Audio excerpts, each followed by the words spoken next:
Speaking before an audience of academics, policymakers, and students at the Dr. Peter Mbah auditorium, Professor Onyia said Nigeria's education system continues to move without real progress due to what he described as curricular sedimentation, which means the accumulation of outdated teaching methods, weak ethical standards, and fragmented reforms. He explained that genuine transformation in education must go beyond rhetoric and regulations, calling instead for ethical leadership. Approach reduces a rich intellectual process to a procedural task. Digital tools risk reinforcing sedimentation by making activity mania more efficient. The path we suggest going forward requires professional development that reinforces on the philosophy of inquiry, ensuring that technology enables deep critical thinking rather than superficial activity. Drawing from a 2-year action research involving the Federal Ministry of Education, 7 federal universities, and 2 teaching hospitals, Professor Onyia said celebrating ethical behavior publicly and closing the gap between what leaders say and what they do are crucial to restoring trust and transparency in educational institutions. The Enugu SSG also highlighted findings showing that integrity enhances efficiency, countering claims that transparency slows down administrative processes. This study was an action research.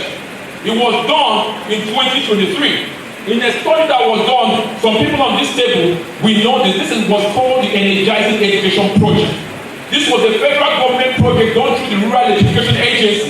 And why I brought this action research, the first one was in the education system, the second one was in a more public system to show that the concept we're talking about sedimentation is not just siloed in the education system, it's an institutional problem across the board. According to him, ethical leadership and open procurement systems reduce corruption-related delays and strengthen institutional performance. Professor Onyia further advocated the creation of safe spaces for ethical discourse where teachers, administrators, and students can speak freely without fear of victimization, describing such spaces as vital for nurturing moral courage in education. The first one was collusion in bidding. The second one was political interference. And the third one that we found out very interesting was weaponized bureaucracy. And if you look at the manifestation, staff were making competitive quotes in these institutions, and everybody here who, well, if you're older than 18, you understand what I'm talking about. The second one was that directives to favor certain people in the bidding process was what we discovered in the study and discovery instruments we used, which means the impact was in trained patronage over meritocracy. The third one, and one of the challenging ones, was weaponized bureaucracy, insider leaks and deliberate delays in the bidding process. What that means is that people were trying, if the people they prefer were not coming up in the bidding process, they will find ways, creative ways of delaying the process. We also found out that insider information was being given to those that they wanted to win, thereby delaying the process. And this created what we now call corrupt processes which normalize bribery.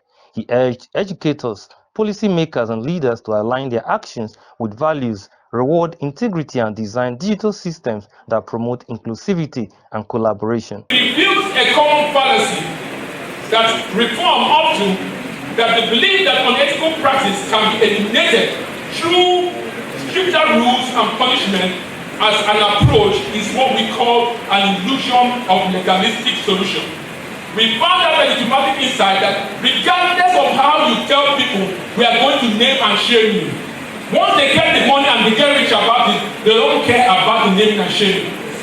We have also found out that the system does not punish those that are named. But the fallacy in the mind of the respondents is that if you name them and you plan and punish them, that they will stop and the culture will change. We found out that this is incorrect. So here we suggested a counter strategy.